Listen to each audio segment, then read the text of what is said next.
Hi, good afternoon, everyone. Margaret Cavanaugh here with WTKR, and I'm joined by Neisha Himes. She is the CEO and founder of the G.R.O.W Foundation. That's a nonprofit that's been working to help domestic violence victims in our community.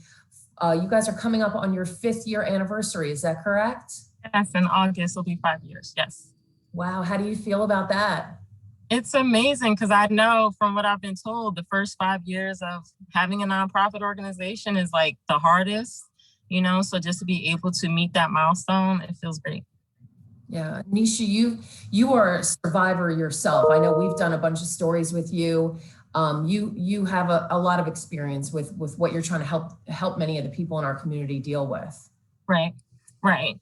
I am a survivor of domestic violence. I was in a very violent and toxic relationship for about 5 years.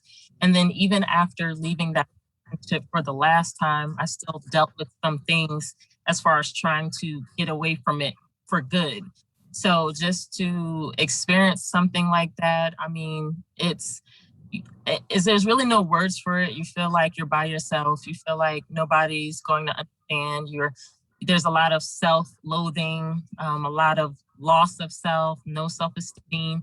So you get to a point where not only do you hate what's happening to you, you feel like you deserve it and that somehow it's your fault and that there's no way out.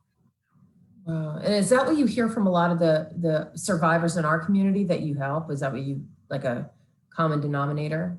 Yeah, like everyone's story is different, but out of the hundreds, maybe even thousands of survivors that I've spoken with and had the opportunity to interact with, there's similarities as well. So there's that feeling of just being isolated when you're in a domestic violence filled relationship. You feel like you're alone, you're on an island, so you don't know where to turn, you don't know who to look to, you don't know how to ask for help or even where to go for help. So yeah, there's a general consensus that when you're in a situation like that, you don't know how to get out. And you don't know if you even want to get out because it gets to a point where, and it's hard to explain, but that becomes your normal. You're used to that. So leaving a situation like that can sometimes feel just as scary as staying in it as well. Oh, so anybody that's joining us, WTKR is working on right now. It's a 3-part series where we started it yesterday, where we were talking about the financial aspect of domestic abuse. Today, talking at 6 o'clock, we're going to have another piece that airs about digital abuse, how technology is used. And then tomorrow we have a piece that we're going to be airing that talks about the spiritual abuse, the aspect of how religion plays into a lot of these different situations. And Neisha, you actually came to me several weeks ago, and this all started because this was really this was your idea. You said to me, Margaret, we do a lot of pieces about domestic violence. We interview survivors, but really getting into kind of some of the deeper parts of what is going on in some of these situations. So tell me more about like why you brought that to my attention and why this is all unfolded. Sure. Thank you.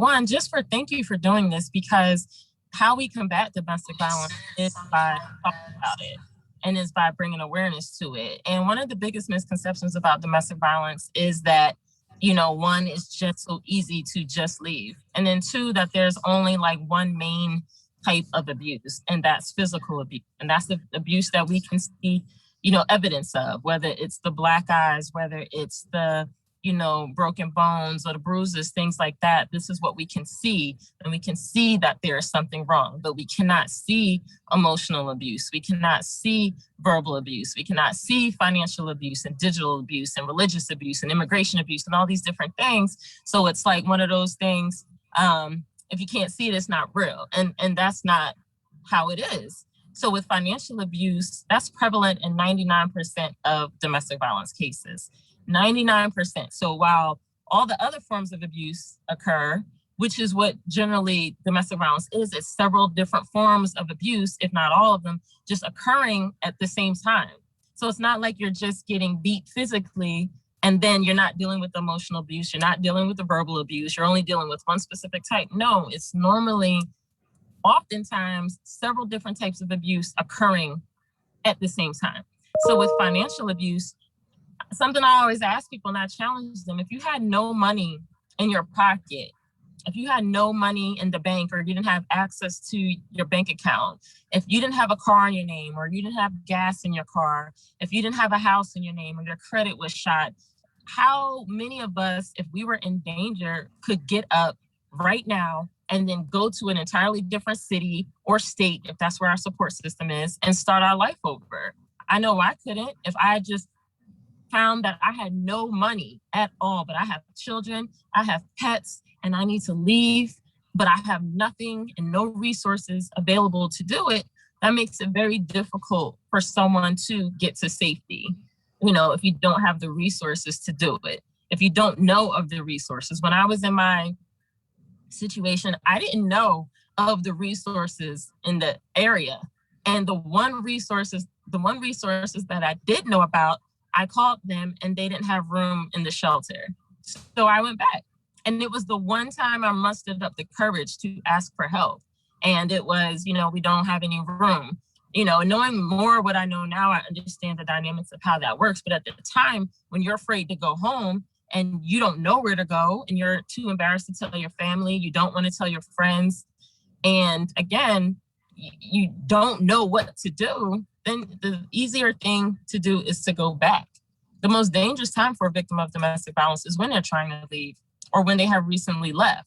So that's another misconception, that you can just leave, when really that's the highest chance of lethality for a victim of domestic violence. So if I don't have the money to get out, where do I go? How do I go? If I have children that may have to be homeless, I spoke to a survivor, plenty, but I remember a survivor in particular telling me if she knew that she was going to be homeless with her kids, she would have just stayed and gotten beat. Because she knows what that life is. She has experienced it. It has become her comfort zone, for lack of a better term. But having her children not have anywhere to sleep, sleeping on park benches, not knowing where to go, that was scarier for her than staying and getting assaulted.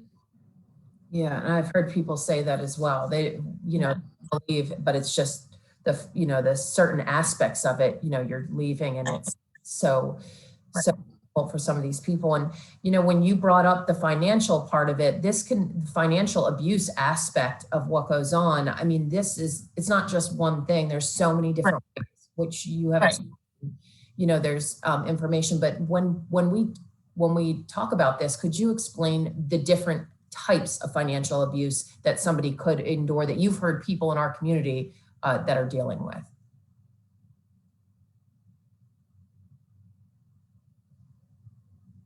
Oh no, are we frozen? We might be frozen. Can you hear me, Neisha? We might have lost connection with Facebook. We are here today doing a Facebook Live with Neisha Himes. She is the founder and CEO of the G.R.O.W Foundation. That's a nonprofit in Hampton Roads that she started about 5 years ago after surviving an abusive situation. She came out of it, got help, and then started this nonprofit. We have done many stories with Neisha over the last several years, talking to her about her experience with being someone that has experienced domestic violence and how she's trying to reach out and help people in the community. Now, a few weeks ago, she came to me and said, we do a lot of stories about domestic violence. She's like, but some of the things that are going on need a little bit more attention and need a little bit more attention and to be highlighted. So what WTKR has done is started this series that we are doing all this week, Monday, Tuesday, Wednesday, and we hope to grow it and do more eventually. But Monday we are speaking, we did a piece about financial abuse and kind of exploring some of the issues with how money is used and how financial abuse is used to keep people in relationships, and how money is used to prevent people from moving forward or prevent people from leaving these situations. And a common denominator, Neisha has told me, a lot of people don't really understand why someone would stay in an abusive relationship. It's someone that doesn't have any experience with this or is new to the whole thing.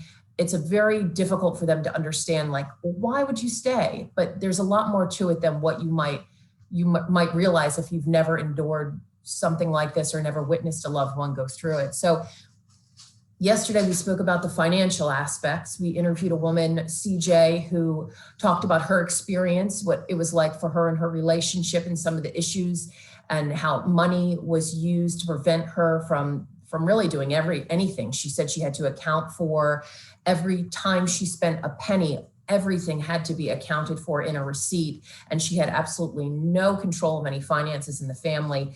And she also didn't have anything in her name and wasn't allowed to go back to work. So she eventually was able to get out and entered the workforce when she was 34 years old. But she talked about how difficult that was. And, you know, now several years later, what it has been like. And today at 6 o'clock tonight, we're running a piece about digital abuse. The person we speak to endured a situation where she said her partner would constantly be harassing her and sending messages from her own Facebook and going through her phone and blocking other males from getting in touch with her.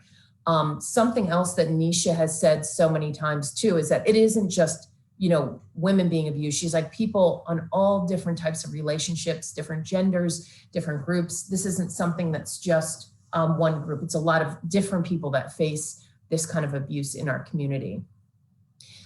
So that comes on the air tonight at 6 o'clock. We'll have that piece running. And then tomorrow we are supposed to air another piece about spiritual abuse and how religion and spirituality is sometimes used to keep people in these abusive relationships, and how sometimes perpetrators will use religion as a form of control and manipulation. And we speak to a woman who says that she endured this type of abuse for several years. And she talks about what it was like and how it impacted her and how she wanted to, so much to be in a religious community, and that desire. I'm sorry.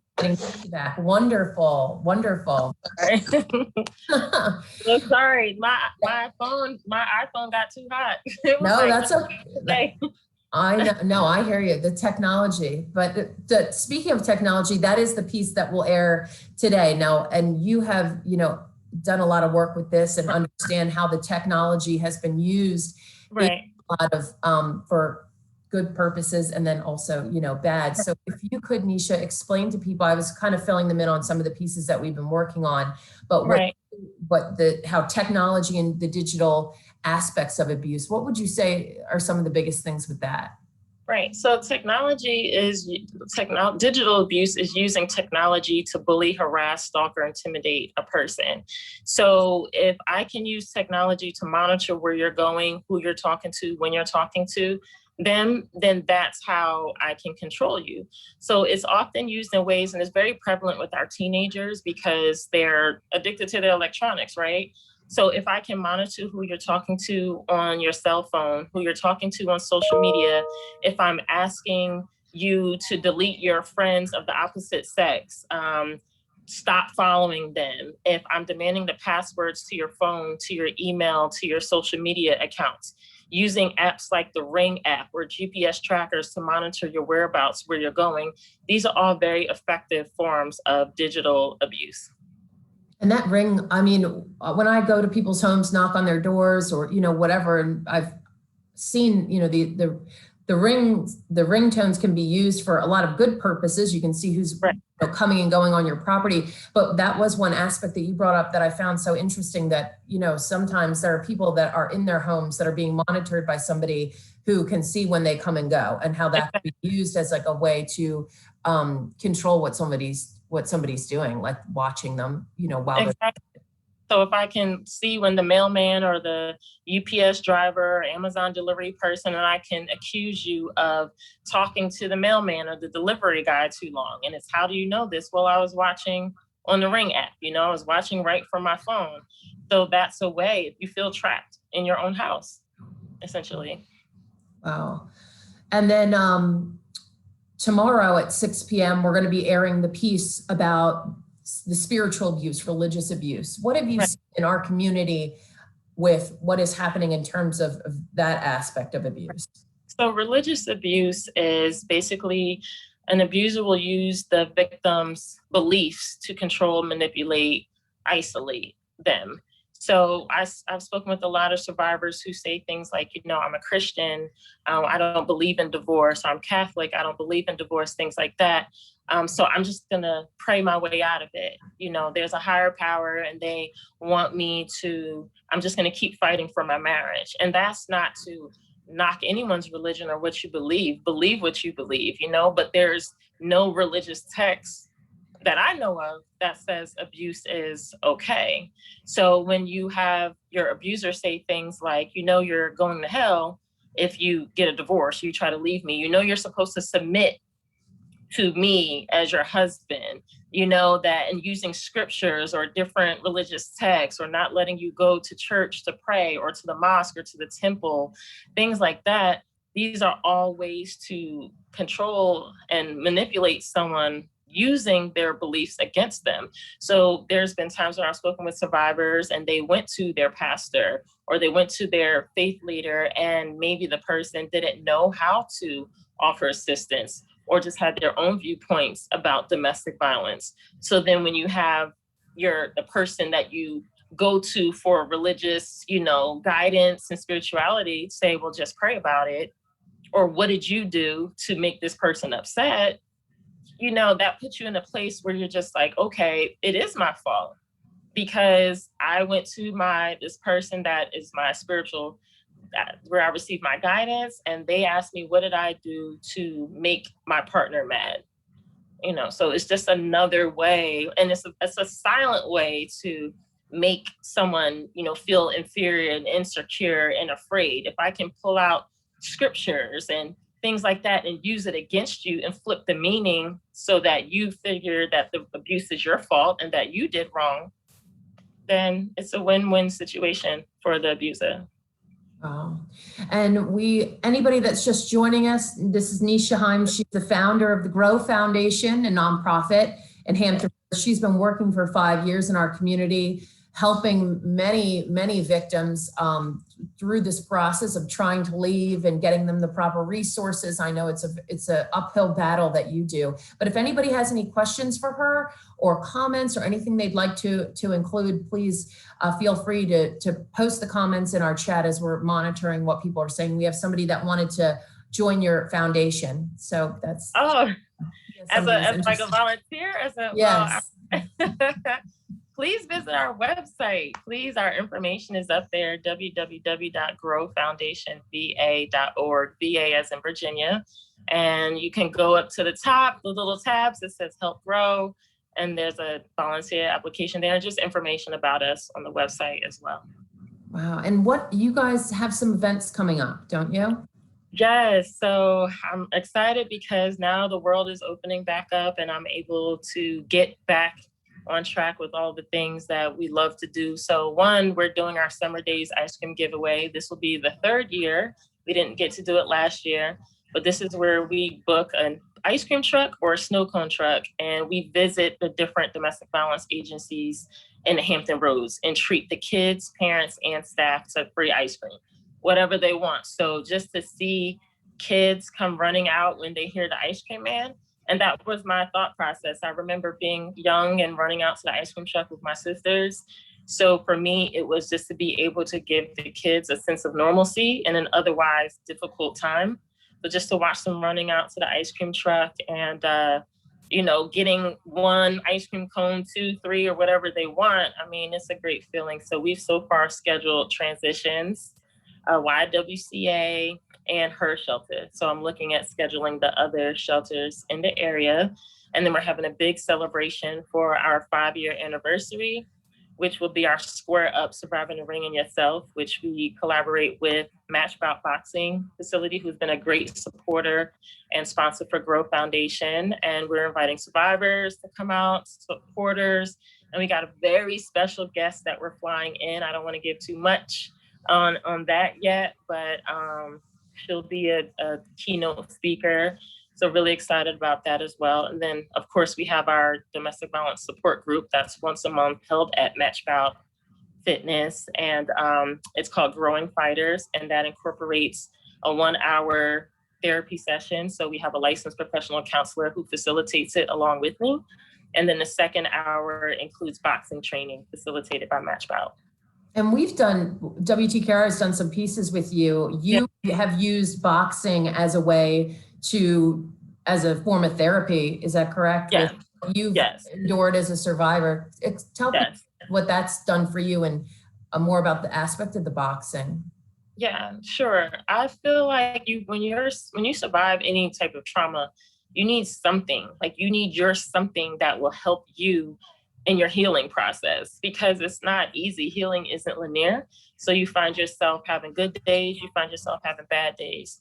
So about 7 years ago, I walked into a boxing gym, and I remember saying to the coach, I want to learn how to box. And he asked me why. And like, what was pushing me to do it? Was it just for exercise? Was I trying to compete? And I said, I spent years being beat down, and I don't want to feel like that anymore. I never want to feel like I can't defend myself anymore. And that was my first boxing coach, and Reggie Burnett at 757 Boxing. And I just fell in love with it. So I've been with Match Bout for 5 years now. The coaches there, Shannon Brown and Mike Royston, are just awesome supporters of the mission and just empowering people as a whole. So to go in there and I hear a lot of traumatic things every day in my line of work and with my nonprofit organization. And then when you're a survivor of that, it can be very triggering, and that vicarious trauma and compassion fatigue is real. So just to go into a boxing gym and be able to hit the heavy bag or get in the ring and get some pad work in. And I often bring other survivors to the gym, and just to see them, the look on their face when they stand up for themselves is just amazing. And so it's my thing. Some people like, I don't know, going dancing. I love dancing too, but some people, that's my thing. That's what helps me get through the day. Wow. And we did have, we had a question from somebody on Facebook that said, do you help all over the US or just Virginia? You're mostly here, right?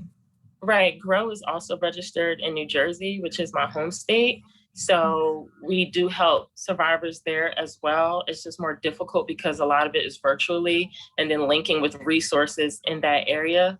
But for the most part, it's Virginia, particularly Hampton Roads and surrounding areas. Yes. Well, okay.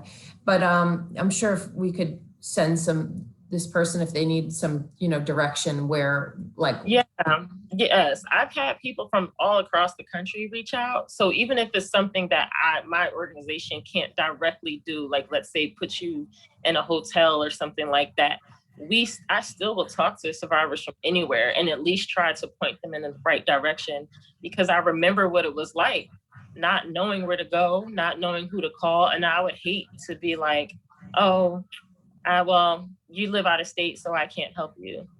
So I would at least try to point them in the right direction. And we've put up some links to resources at WTKR.com under all the stories that we're running through this series, this week. And then the other piece that we were working on, which will hopefully air this week also, is we heard from a man who grew up watching domestic violence. He then he was in a domestic violence situation where he was, the abuser, and now he's turned and works as an advocate. And I think that aspect of it also, hearing from those people, has people in his situation. And I give him a lot of credit, because it's very difficult for us as reporters to find people who are willing to say, yes, I have been, an abuser, and now I'm, reformed. So yeah, we were going to work on that. What would you say for people that are, struggling with being an abuser? What would you say on that side of it?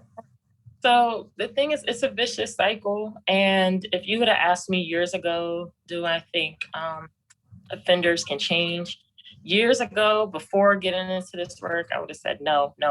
But I know that people can change, but they have to be willing to do the work to do it. That I can't change the next person. I have to change myself. I have to accept when there are things that need to be changed in my life, and then do the work necessary to do it. So in speaking about this young man, for the fact that he came forward and that he turned his life around is doing the work is amazing, because the fact of the matter is children who grow up witnessing abuse are more likely to either become a victim or a perpetrator of abuse. And we cannot fix just one part of the problem. We can't just help victims become survivors, become overcomers, and then move on, and then not address the issue with those who are perpetrating the abuse, and not addressing providing programs for them, or having them, held accountable to their actions in various ways. So I think it's important to talk about both sides of the problem, because you can't fix one side and then expect the whole thing to go away. Yeah. And what would you say to people in the community about this issue? What can people do to try to combat some of the problems that we are facing in Hampton Roads that is going on in a lot of houses across our region, behind closed doors? What would you say to the community? The first thing I would say is domestic violence, it has no face. So we have to get out of the mindset that it affects a certain type of people, a certain demographic, and that's not the case. It doesn't matter if you're Black, white, Hispanic, old, young, LGBT, heterosexual, it doesn't matter. It affects us all. We all know someone who has been affected by domestic violence, even if we don't know that we know it. You know what I mean? Like it's 1 in 3 women and 1 in 4 men. So I think it's important to know that domestic violence, no one grows up and says, oh, I want to become a victim. I like getting abused. This is not how it happens. So if someone comes to you and says, I'm being abused, I'm afraid to go home, the first thing to do is just listen without judgment. Offer an empathetic, compassionate ear and shoulder if needed. Looking up resources, even if it's just Googling domestic violence crisis support and putting in your zip code, that helps. Resources will come up. Or if it's the National Domestic Violence Hotline, which is 1-800-799-SAFE, 7233, then, we can all do something to combat domestic violence. Learning the resources in your area, linking up with the agencies in your area and donating. It doesn't have to be monetarily if you don't have it. They take blankets, clothing, toiletries, feminine hygiene products, gas cards, Uber cards, things like that. You can offer to volunteer for your shelter, maybe clean up one of the rooms, or, donate household goods, things like that. Know your domestic violence laws if you want to be a part of the change in that way. But it's important just to listen first and foremost. Do not be judgmental. Offer that shoulder and understand it's not easy to be in a situation like that. And it's definitely not easy to leave.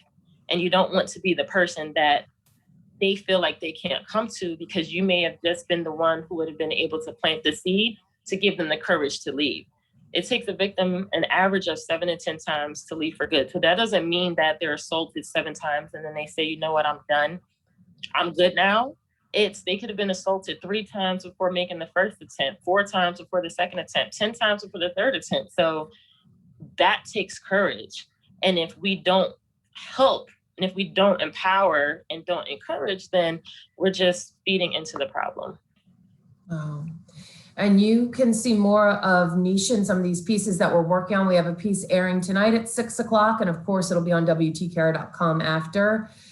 We have another piece tomorrow about the religious aspect that you'll hear from her, and also a woman who endured what that was like. That'll air tomorrow, Wednesday night at 6 o'clock on WTKR. And we'll be doing more stories, about domestic violence. And anything that I haven't asked you that you would want to say, Neisha, about this whole topic?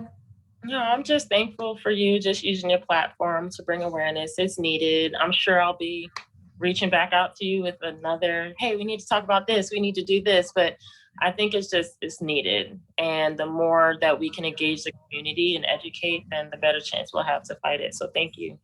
Thank you. Thank you for being with us today. And sorry about the technical problems. No, it's not you. It's iPhone. Maybe I need to switch back to Android. I don't know.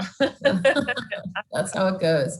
Well, we have more also online at WTKR.com, and we'll have all of those pieces posted. If you have questions or comments, of course, feel free to reach out to us either on Facebook, or you can email the station. And we always want to hear people's stories. And if people need help, there are resources, and we want to encourage people to get those whenever they can. And good luck with everything, Neisha, and we'll talk soon. Thank you so much. Thank you.